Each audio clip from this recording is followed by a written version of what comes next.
War 2 के trailer को देखने के बाद जो सबसे पहली चीज़ मेरे दिमाग में आई वो है कि I am sold out. Truly Ayan Mukherjee has cook some real shit this time. जहाँ पर अगर सबसे पहले जो सबसे ब्रिलियंट एस्पेक्ट है इसके ट्रेलर की उसकी मैं बात करूँ तो वो है इसकी डायलॉग्स।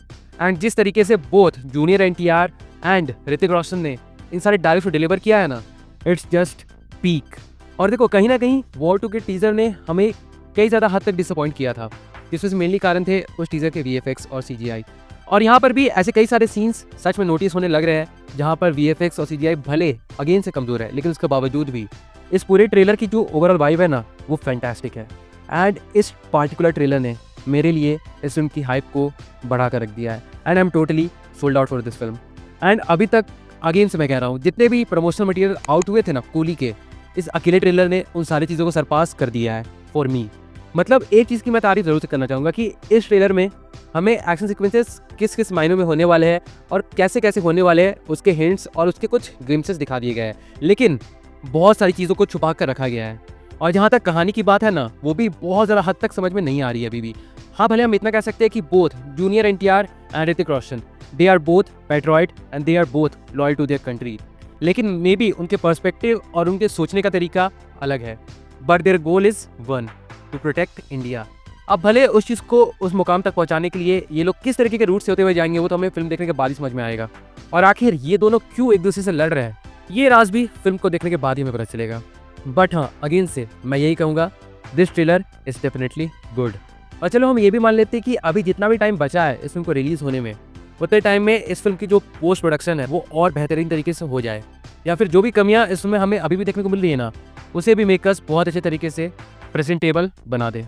और देखो इस ट्रेलर को देखने के बाद कुछ चीज़ें तो साफ साफ समझ में आ रही है कि इस फिल्म पे YRF स्पाइनोवर्स का जो फ्यूचर है ना वो टिका हुआ है। अगर ये फिल्म उस तरीके से परफॉर्म नहीं कर पाई जिस तरीके से यश राज प्रोडक्शन चाहते हैं, तो मे बी अल्फा के बाद बाकी जितने भी प्रोजेक्ट्स होने वाले हैं ना वो टोटली बंद कर दिए जाएंगे। हाँ, भले अभी भी ऐसे न्यूज़ और ऐसे रूमर्स आ रहे हैं कि टाइगर वर्सेस पठान और बाकी सारी जितनी भी और फिल्में आने वाली थी ना उन्हें फिलहाल के लिए होल्ड पर रख दिया गया है। बट अगर ये फिल्म उम्मीद से बहुत ज़्यादा अच्छा कलेक्शन कर ले, तब हम ज़रूर से कह सकते हैं कि YRF स्पाई यूनिवर्स का जो फ्यूचर है ना वो ब्राइट हो जाएगा। और देखो जूनियर एनटीआर को इस फिल्म में लेना एक बहुत ही अच्छा मूव है, क्योंकि केवल और केवल हिंदी मार्केट में इस फिल्म का अच्छा परफॉर्म करना इस बात को जस्टिफाई नहीं कर सकता कि ये इंडियन सिनेमा की one of the biggest and most selling franchise हो सकती है आगे भी। एंड इसी कारण की वजह से जूनियर एनटीआर को इस फिल्म में लिया गया है, ताकि तेलुगु मार्केट में भी जो होल्ड है ना वो बहुत अच्छी तरीके से बन जाए।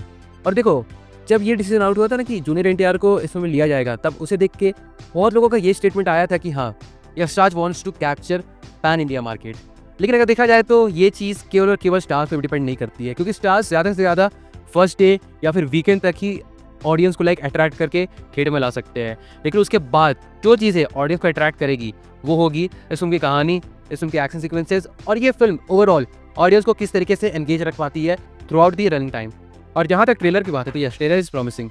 और जहाँ तक सुनने को तो आ रहा है कि इस फिल्म में टोटल 6 एक्शन सीक्वेंसेस होने वाले हैं, एंड उसमें से मैक्सिमम के ग्लिम्पसेस हमें दिखा दिए गए हैं।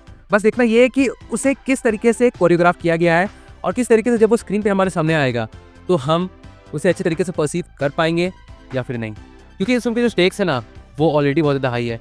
जैसे हमने टाइगर 3 के पोस्ट क्रेडिट सीन में देखा था कि ऋतिक रोशन का character Kabir has gone totally insane, and उसी का कारण भी बहुत अच्छा दिखाया गया है। It's junior NTR and the mission, इस पर टिका हुआ है सब कुछ। और इसी पार्टिकुलर पोस्ट क्रेडिट सीन ने वॉर 2 की जो हाइप थी ना उसे बढ़ा दिया था। अब बस देखना ये है कि ऐसी वो क्या चीज़ है जो जूनियर एनटीआर और ऋतिक रोशन के कैरेक्टर के बीच में एक डिफरेंस क्रिएट कर रही है, और आखिर क्यों Kiara Advani is also after Hrithik. और देखो इस फिल्म को देखने के बाद मेरे पास यही उम्मीद है ना कि इस फिल्म में भी कम से कम कियारा आडवाणी को ISI का स्पाई मत बना देना, तो ये चीज़ अगेन से बहुत ज़्यादा रेपिटेटिव और बहुत ज़्यादा क्लीशे हो जाएगी। तो अगर ओवरऑल देखा जाए तो बस VFX और CGI एक लौती ऐसी चीज़ अभी तक लग रही है जिसे अभी थोड़ा और बेहतर करने की ज़रूरत है। Otherwise everything else according to me seems fine. And again से मैं ये बोलूँगा कि इस पार्टिकुलर ट्रेलर में जिस तरीके के dialogues junior NTR and Hrithik Roshan ने डिलीवर किए हैं ना, दे आर ब्रिलियंट। बस इसी ब्रिलियंट वाली चीज़ को इस फिल्म के हर एक डिपार्टमेंट में ऐड कर दिया जाए, और अगर सच में ऐसा हो गया then we will see history in the making. So अभी के लिए बस इतना ही कह सकते हैं कि let's just wait and hope for the best. तो बेसिकली यही था मेरा एक overall opinion, not a review, just an opinion. War 2 के ट्रेलर को लेके और उसके अलावा क्या क्या एक्सपेक्टेशन है वॉर 2 से और YRF स्पाई यूनिवर्स से, एंड किस तरीके से ये एक बहुत ज़्यादा इंपॉर्टेंट फिल्म है जो YRF स्पाई यूनिवर्स का फ्यूचर डिसाइड करेगी। पर फिर भी चलिए, ये तो मेरा एक पर्सनल ओपिनियन है इस बात को लेके। अगर इस बारे में आपका भी कुछ सोचना है तो आप भी कमेंट करके ज़रूर से बताइएगा। और हाँ, अभी हम वेट करते हैं कूली के ट्रेलर का भी, और जब उसका ट्रेलर आएगा तो उसके ट्रेलर पे भी मैं अलग से बात करूंगा और एक फुल कंपैरिजन वीडियो भी बनाऊंगा कूली के ट्रेलर का और वॉर 2 के ट्रेलर का। वेल, तब तक के लिए तो हम बस वेट कर सकते हैं। सो यस अगेन, अगर इस बारे में आपका कोई ओपिनियन है तो उसे कमेंट करके जरूर से बताइएगा। बाकी फिर चलिए मिलते हैं बहुत से एक और वीडियो के साथ, तब तक के लिए बाय।